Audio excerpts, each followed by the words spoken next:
Àààh ọmọ Nàìjíríà àààh ọmọ Nàìjíríà nílé lóko ọmọ Yorùbá ọmọ káàárọ̀ oòjíire Odùduwà gbogbo ọmọ ilẹ̀ adúláwọ̀ ẹtúyáyá kẹ́ ẹtúyàyà kẹ́ ẹ wá wo ìṣẹ̀lẹ̀ kàyéfì eléyìí tó tún ṣẹlẹ̀ torí pé pánsá òfura pánsá jánà àjà òfura àjájìn bónílé ò bá ṣe bẹ́ẹ̀ ní ìfura àwọn adigunjalè alọkólóńkígbe ni ó ṣe bẹ́ẹ̀ fi ẹrù ẹ̀ ṣe ìfàjẹ́ ẹ̀ tó gbọ́ ta la àbá finú tán àjùmọ̀bí ò kan tàánù torí pé ẹni tó mọni náà ní tó ń ṣe ni o Yorùbá ní kòkòrò tí ń jẹ ẹ̀fọ́ ìdí ẹ̀fọ́ náà ló wà kí láǹfààní ẹbí tí bí ní lùgbó iye kan tí kan nípa kí ni kókó mọ̀lẹ́bí tí hàn rí nǹkan kan bí fúnni ju wàhálà àti ìfòòró lọ o kí ni làbárí àwọn àṣàmọ̀ àti àwọn ọ̀rọ̀ tí mò ń sọ ní kọ́ngbẹ́kọ́ngbẹ́ lẹ Yorùbá yìí ẹtúyáyá kẹ́ ẹtúyàyà kẹ́ ẹ máa bọ̀ ń kàn ní Samfatis Radio TV lórí YouTube kẹ́ ẹ wá wo fídíò fọ́nrán ìṣẹ̀lẹ̀ burúkú eléyìí tó ṣẹlẹ̀ sí arákùnrin kan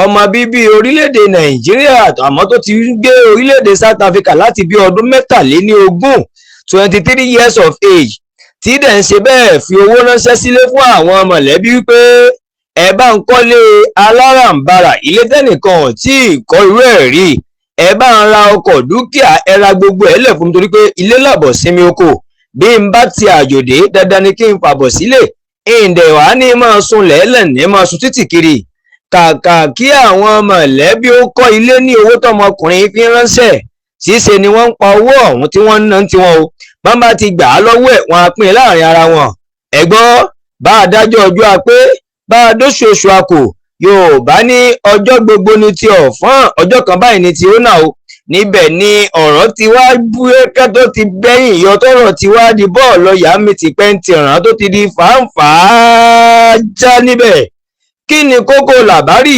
awuyewuye ọ̀rọ̀ tó ṣẹlẹ̀ gan mo mọ̀ pé padà wo fọ́nrán fídíò wọn fún yín láǹfààní kẹ́ ẹ wò ṣùgbọ́n ẹ jẹ́ ń brief rẹ̀ kí n fún yín ní headlines kẹ́ ẹ tó wọnú kòókòdó ẹran ọ̀hún gẹ́gẹ́ ẹ tó máa jẹ́ kó máa ṣòróró sí yín lẹ́nu lójú àti ní etí kí gbogbo ẹ̀ máa mẹ́ǹdẹ̀ lára yín bẹ̀.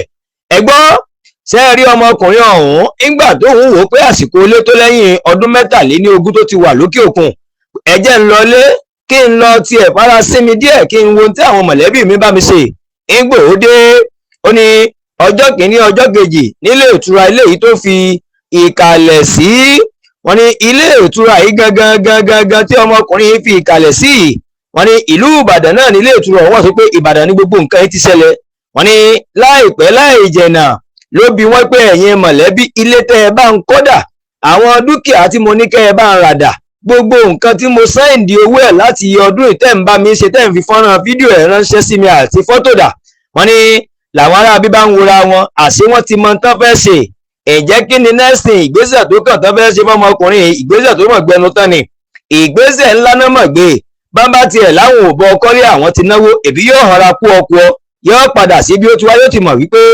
ẹbí ti bi òun lùgbó ìyè kan ti kan òun pámbẹ̀ wọn ṣe bẹ́ẹ̀ o wọ́n ṣe nǹkan tó gbẹnu tán ni nǹkan kàyéfì má ṣe tan ọmọkùnrin yìí nìyẹn pé tọ̀ sọ fẹ́ gbọ́ ọ̀dọ̀ ẹnìkan la fi kọ́kọ́rọ́ lé sí gbogbo nǹkan tá a bọ́ ṣe tó ń fowó ẹ̀ ránṣẹ́ àti ṣe o wá lọ gba kọ́kọ́rọ́ ilé kọ́kọ́rọ́ ọkọ̀ àti kọ́kọ́rọ́ ilé iṣẹ́ tó ní abọ́ dálẹ̀ nígbà tí wọ́n débẹ̀ ó di ọ̀dọ̀ àlùfáà kan àṣẹ àfáà yẹn wèrè ní ń wò wọ́n ní wọ́n bá sọ fáàfáà pé wò ọmọ tẹ́ ń wò yìí ìlú Èbó ló ti dé o wọ́n ní wọn ò sọ lójú ẹ̀ wọ́n pe àfáà sẹ́yìn ni àmọ́ bẹ́ẹ̀ tí ń wò tá a mú wáhùn ọtí ní skọ́skọ́ ọtí ní kíni ọtí ń dàmàtúrú kódà ó ti ń dàmà ó ń yóòbè gan níbi tẹ́ ẹ ti ń wò yìí torí pé ó ti di àwọn ọmọ ìyọkúyọ̀ àwọn ọmọ tí ò gbọ́ nǹkan kan mọ́ ní etí yẹn kò fi gbọ́ nǹkan mọ́ ojú ní fi ń gbọ́ nǹkan ó ti ń fi ẹnu báyìí ó ti fi ń ríran gbogbo nǹkan ti dàrú lára ẹ̀ ẹ bá wa dè é ní ṣẹ́kẹ́ṣẹkẹ̀ lọ́dọ̀ yín bí kẹ́ ẹ kó o mọ́ àwọn wèrè tẹ́ ń tọ́jú wọ́n ní nígbà tá a bá náà gbọ́rọ̀ yìí òun ọ̀bẹ̀ṣùbẹ̀gbà ẹ mọ̀ wípé agbẹ́jọ́ ẹnìkan dá wọ́n ní ọ̀gá àwọn òṣìkà ni àáfàá náà pitú ọwọ́ tiẹ̀ pé tọ̀ iṣẹ́ tá a bá rán ikọ̀ ní í jẹ́ o kẹ́wò ọ̀pọ̀ ọ̀rọ̀ kágbọ̀n ọmọkùnrin wọ́n dé lóòótọ́ o wọ́n dé máwọn wèrè ọ̀dẹ̀ lo iye ọjọ́ mélòó kan gbogbo kúlẹ̀kúlẹ̀ ọ̀rọ̀ yìí ọmọkùnrin padà sọ fún rẹ̀ ibẹ̀ lẹ́ẹ̀tì máa wo bí ti ń ṣẹlẹ̀ tó ń gbọ́ ọmọ sọ ọ̀rọ̀ kan fúnra rẹ̀ ó lóun ni olórí àwọn tí máa ń gbé àwọn olórin ga oníṣẹ́ rí Davido, Wizkid àti mi wọ́n mọ òun dáadáa kódà péèjì Instagram ẹ̀ gẹ́gẹ́gẹ́ àti YouTube ọmọkùnrin sọ táwọn èèyàn dẹ̀ lọ wò kí ni péèjì ọ̀hún èmi gan débẹ̀ mú fọ́ èèyàn pàtàkì lọ́mọkùnrin ìlú mọ̀ọ́ká tí gbogbo àgbáyé mọ̀ ni ẹbí o mọ̀lẹ́bí o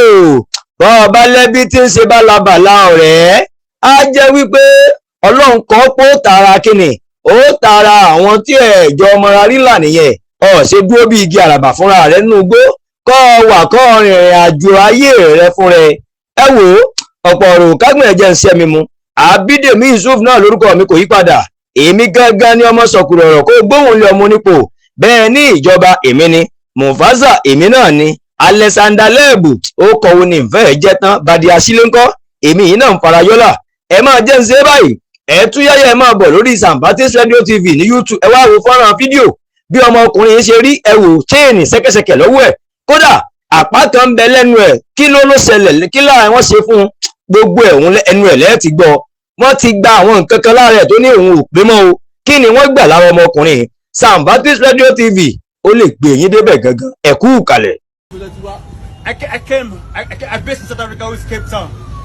My name is Bayo Salami. That's my real name. My company name is Kuvuki Empire. I'm one of the top models, top promoter in South Africa. So I've done many wonderful shows from Davido to Wizkid to Bakidawi to MI. Give me page in Instagram. Kuvuki Empire. Spell it. KUVUKIEMPIRE. Check the website. KuvukiEmpire.com, but it's under management now. But you can find me on Instagram, Snapchat, and YouTube. Play my YouTube for them. My family, I just arrived to Nigeria, and based on the family issues, I'm asking for my properties and everything. They deny that they see other development. I don't complain. I told them, okay, no problem. Let me go back to where I came from. And they told me that they have to go to somewhere, which one Alpha will pray for me, because when I get there, I can have a blessing from God. I said, it's all right, so my family, who I am to judge, who I am to tell my family. They do all this because of my own achievement and my own progress. When I arrived there, one Alpha just told me that I should come inside the room. Meanwhile, I'm thinking that maybe he wanted to pray for me.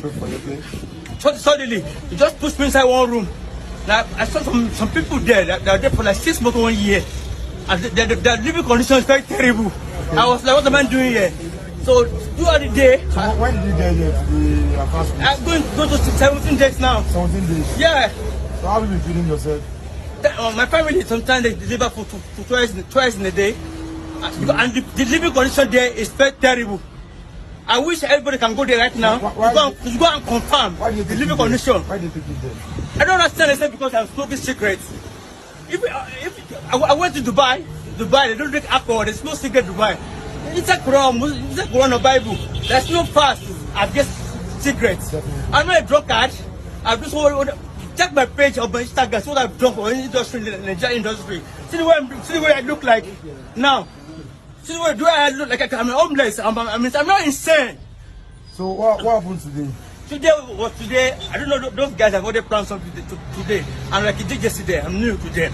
So I've been there for say 8 months, 7 months, 5 months.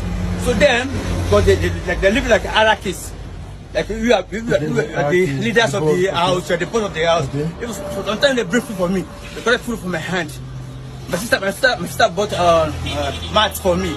They put the mats from my hand. Because I have to give to number 1 of the house. Which I don't want people to touch my body or all this thing. I combine by the law of the rule, not of their house. Okay. Sorry for my because I'm under stress. I understand. So now, anything they give you money, the number 1 must collect money from my hand. You can't say anything to them. Someone like this one, imagine this one don't reach my last born of the family. All my brothers now, I'll give them my Instagram now. They are big bossing and they don't know where I am. So when did you get to Nigeria? I came to Nigeria on Christmas. Last year Christmas. No, last year's Christmas. Where did you come from? No, Abuja. I based in Abuja. I just arrived to Ibadan. Now up to 2 months. I came to Ibadan. No. So when I arrived to Ibadan, I'm staying in a hotel. Before Cosmo Hotel. Ajibode. Yeah. So then my elder brother stay in Lakoto. Not Ajibode, Lakoto. Before Osaji. How many years did you spend abroad? 23 years. 23 years. Yeah. Totally. South Africa, Malaysia, Cyprus, from West Africa, Cotonou, Ghana, Togo. The same name, what name is about me? Go to my Facebook.